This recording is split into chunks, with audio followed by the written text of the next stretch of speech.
menjadi relawan yang bertanggung jawab, ikhlas, dan benar-benar. Halo semuanya, Assalamualaikum warahmatullahi wabarakatuh. Kembali lagi dengan aku Astri Nurhusna.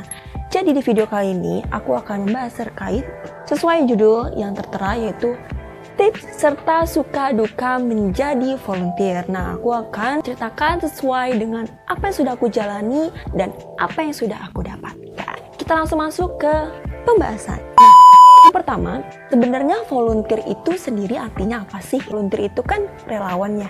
Relawan itu kan berarti ya dia rela gitu dalam hal apapun. Contohnya kayak waktu ataupun tenaga gitu dan yang lain-lain. Nah, dari kegiatan relawan ini sendiri berarti kan apa yang sudah kalian ambil, apa yang sudah kalian putuskan, ya kalian memang harus menjalankan gitu. Berarti kan kalian sudah memegang sebuah tanggung jawab karena pengalaman ya, dari apa yang aku pernah dapatkan atau apa yang dari pernah aku dengar. Ada gitu dari si program tersebut kayak bilang, ya begitu banyak ketika dia sudah tahu nih apa job desk-nya dan apa saja, kalau langsung lepas tangan gitu. Mereka langsung tiba-tiba yang gak ada kabar ataupun kabur lah dalam artian. Berarti kan kalau kayak gitu tidak menjalankannya dengan hati gitu atau hanya ikut-ikutan saja gitu. Itu kan memang berarti gak bisa dipaksa lah, ataupun dari kitanya yang menyalahkan atau memang mengata-ngatain kalau harus seperti itu kan gak bisa ya. Nah, kalau diri aku sendiri ya, apa sih yang mendorong aku gitu mau menjadi seorang relawan, bahkan aktif sampai saat ini. Aku sendiri apa yang mendorong? Aku anak yang gak bisa diem ya, sangat ketakutan sekali tuh. Aku gak bisa yang namanya ngeliat waktu kosong. Jadi kalau aku nemu nih, atau emang aku kan selalu ngelis gitu ya apa yang akan aku lakuin, terus ada waktu kosong nih, aku tuh kayak bilang, kok gue nganggur ya, kok gue kayak buang-buang waktu ya, pas selalu kayak gitu. Nah, maka dari itu aku memutuskan untuk menjadi relawan karena ketika liburan semester kan karena sayang banget gitu ya, sebulan gak ngapa-ngapain, yaudah akhirnya aku kayak coba cari kegiatan, pernah juga ngajar dan sekarang untuk menjadi seorang relawan. Bahkan saat ini aku masih mengikuti berbagai aktivitas relawan karena emang senang aja gitu bisa dapetin teman baru dan pengalaman baru. Nah, gimana sih gitu tipsnya untuk menjadi seorang relawan yang emang bener-bener kita tuh ngejalaninnya dari dalam hati dan bisa bertanggung jawab serta ikhlas menjalankannya. Ini tips menurut aku ya. Jadi yang pertama itu adalah niatkan bahwa apa yang kita lakukan ini untuk kebaikan diri kita. Jadi dalam artian gini, ketika kalian ingin maju, ketika kalian ingin menjadi orang yang lebih berkembang gitu, berkualitas, niatkan apa yang kalian lakukan ini untuk diri kalian. Jangan untuk orang lain dalam artian dipandang hebat.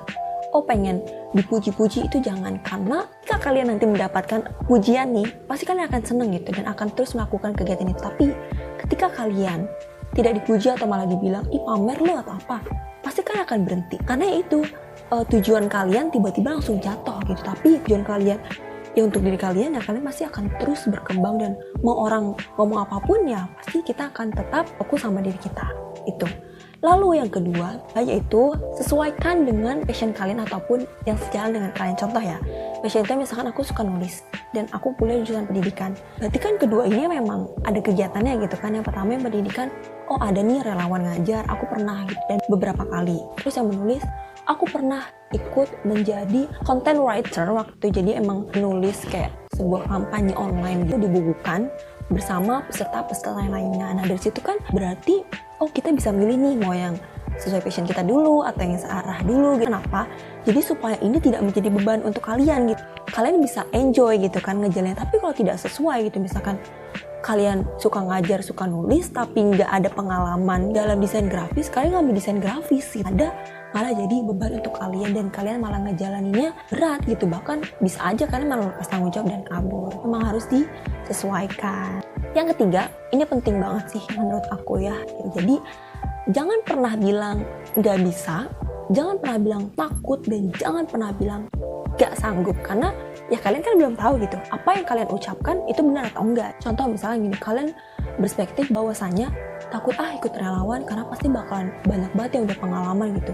Ntar ada di sana gue kayak kambing congnya lagi gitu kan itu belum tentu benar. Aku sendiri pas ketika ikut relawan itu ada ketemu yang belum pernah mengikuti relawan sama sekali, atau pernah mengikuti relawan cuman ya sekali aja gitu kan. Berarti apa yang kita ucapkan ya belum tentu benar gitu. Dan misalkan dengan nggak sanggup, ya mungkin karena job desk yang kalian ambil ataupun bidang yang kalian ambil karena tidak sesuai gitu dengan apa yang kalian miliki dalam diri kalian. Jadi jangan pernah ucapkan kata-kata seperti itu karena itu mungkin akan berdampak ya pada jangka panjang, dan ketika kalian punya niat ingin menjadi individu berkualitas terhalang dengan kata-kata itu. Jadi kalau bisa jangan pernah bilang itu. Jadi kalian harus bisa tanamin aku bisa dan aku berani dan aku sanggup. Itu sih yang selalu aku tanamin di dalam diri aku. Untuk hasil ya udah itu belakangan, penting ya kita berani dulu aja deh. Lalu yang terakhir yaitu jangan lupa berdoa. Jadi materi jangan lupa berdoa ini minta doa sama orang tua, jadi supaya kita selalu dalam lindungan Allah. Nah apalagi memang kalau untuk kegiatan volunteer sendiri pasti nggak yang deket-deket aja yang jauh ya. Jujur aku pernah kayaknya paling jauh ya ini daerah Tangerang sih, karena emang jauh banget, bahkan jangkauannya itu sulit sih buat transportasi, dan emang harus banyak-banyak doa juga ya. Dan bilang juga nih cerita ke teman kalian gitu, jadi supaya ketika teman kalian nanya tugas gitu, mereka tahu posisi kalian karena kalian ada kegiatan, berarti bisa dimaklumi gitu kan. Atau barangkali nanti bisa ngajak teman kalian gitu kan untuk bisa ikut ke dalam kevolunteeran ini. Itulah tips dari aku untuk menjadi relawan yang bertanggung jawab, ikhlas, dan benar-benar dari hati gitu. Nah, suka dukanya itu, yaitu untuk sukanya itu pertama pasti ya mendapatkan pengalaman, teman baru, dan memang hal-hal yang belum pernah kita alami atau kita kunjungi, disitulah waktunya kan. Contoh kayak aku, misalkan aku pengen suatu ini nih gitu, terus ketika ada sesi di mana kita saling bertukar pikiran gitu dengan teman-teman baru, ternyata dia sudah merasakan apa yang kita pengenin gitu. Kita senang dong, kayak wah berarti bisa tanya-tanya nih gitu. Ibaratnya ya dia perantara untuk kita gitu. Jadi ibaratnya kita cuma hanya bisa tahu informasi dari Instagram atau Twitter ataupun Google, nah kita bisa tahu nih dari orang yang pernah benar-benar menjalani itu. Dan itu emang seneng banget sih kalau udah ketemu hal yang seperti itu. Lalu sukanya juga yaitu yang tadinya kita mungkin murung ya karena emang berangkat harus on time dan pagi, lalu kita ketemu sama hal yang menurut kita itu lucu banget. Tadinya kita mungkin pagi-pagi aduh gitu kan, kayak udah muka tuh kayak udah ditekuk gitu karena ya takut telat gitu kan datangnya. Jadi cerita ya waktu itu aku sama teman aku pas mau naik kereta ke arah Tanah Abang, jadi tuh lucu banget karena emang di gerbong itu kan udah rame banget. Jadi ada ibu-ibu yang bawa telur belanjaan ya telur belanjaan, tapi yang dia tuh gak ada keranjangnya, jadi kayak bentuk huruf L gitu. Dia maksa masuk, jadi yang pertama masuk itu ibunya ini, dan barang itu ditinggal di luar gitu kan. Mungkin karena dia mikir, itu barang gue masih di luar gitu kan. Akhirnya dia turun, barang itu dinaikin, tapi ibunya ini masih di luar gerbong. Akhirnya mungkin dia cari cara lagi, akhirnya dua-duanya masuk. Ibunya ini masuk sama barang ini masuk. Mungkin karena saat ngeliat juga udah penuh dan udah gak bisa gitu kan, akhirnya ditegur dan akhirnya suruh turun. Ya udah turun. Terus aku sama temen aku yang kayak lihat-lihatan, kira kita pakai masker, ya udah kayak ketawa-tawa karena emang kayak kok maksain banget gitu sih tetap masuk gitu. Terus yang kedua juga sama, ini daerah Tanah Abang juga, naik eskalator itu tuh emang rame banget, bahkan sampai dorong-dorongan. Dan aku pun kayak udah ngalah aja lah biar ibu-ibu sama anak kecil duluan gitu kan.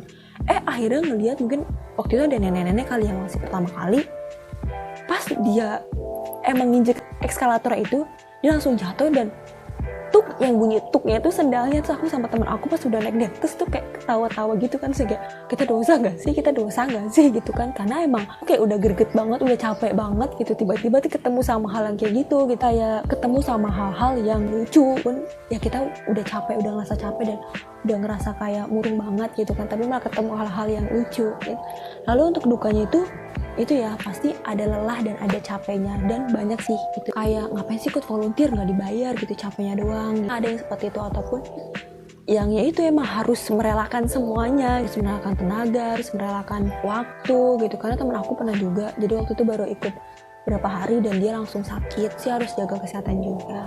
Jadi itulah cerita dan pengalaman dari aku untuk kalian-kalian yang ingin mengikuti volunteer ataupun dunia kevolunteeran. Bisa ditanamin niatnya dulu nih untuk apa, jangan sampai niatnya ini untuk orang lain, untuk pengen dipandang hebat, pengen kayak buktiin ke mantan atau buat nyesel, nah itu jangan. Jadi malah kalau kayak gitu kalian yang ada tidak ikhlas menjalankannya gitu. Dan kalau bisa bener-bener buang jauh-jauh pikiran-pikiran negatif, karena itu akan mempengaruhi pikiran kalian dan ya ada kalian tidak maju-maju dan tidak berhasil menjadi individu yang berkualitas. Itu saja cerita dari aku dan pengalaman aku, semoga bermanfaat dan semoga aku bisa terus membuat video-video yang bermanfaat untuk kalian semua. Kurang lebih mohon maaf. Sampai jumpa di video selanjutnya.